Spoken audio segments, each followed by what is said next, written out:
Rais wa Jamhuri ya Muungano wa Tanzania Mheshimiwa Daktari Samia Suluhu Hassan amefanya uhamisho na uteuzi wa viongozi.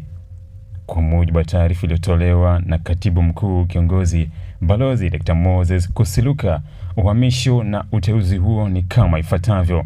Dr. Salfu Abdallah Shekalage amehamishwa kutoka Wizara ya Afya kwenda kuwa Katibu Mkuu wa Wizara ya Katiba na Sheria. Dr. Shekalage anachukua nafasi iliyoachwa wazi na Dr. John Anthony Jingu ambaye aliteuliwa kuwa mtendaji mkuu wa Mahakama ya Tanzania. Dr. Grace Elias Magembe ameteuliwa kuwa Katibu Mkuu wa Wizara ya Afya. Dr. Magembe alikuwa mganga mkuu wa serikali. Bwana Charles Ngeleja Kadonya ameteuliwa kuwa Katibu Mkuu wa Wizara ya Mambo ya Nje na Ushirikiano wa Afrika Mashariki anayeshughulikia masuala ya Afrika Mashariki. Bwana Kadonya anachukua nafasi iliyoachwa wazi na Balozi Stephen Patrick Mbundi ambaye aliteuliwa kuwa Katibu Mkuu wa Jumuiya ya Afrika Mashariki mwezi Machi mwaka 2026.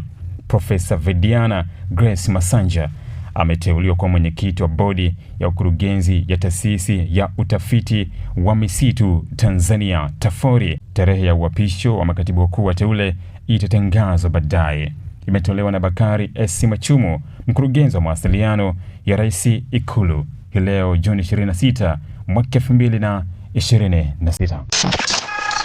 Msimu huu wa Sabasaba, usiruhusu biashara yako ipoe, kwa sababu Global TV inakupa fursa ya kuchangamsha biashara yako.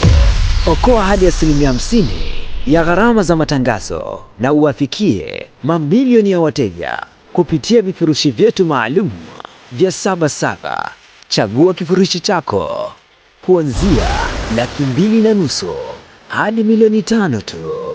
Matangazo ya mitandao ya kijamii, Reels, radio na YouTube pre-rolls, vyote vipo kwa ajili yako. Ofa hii ni kwa msimu huu wa Sabasaba tu.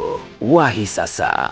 Wasiliana nasi kupitia namba zinazoonekana kwenye skrini yako. Global TV, tunakuza biashara yako.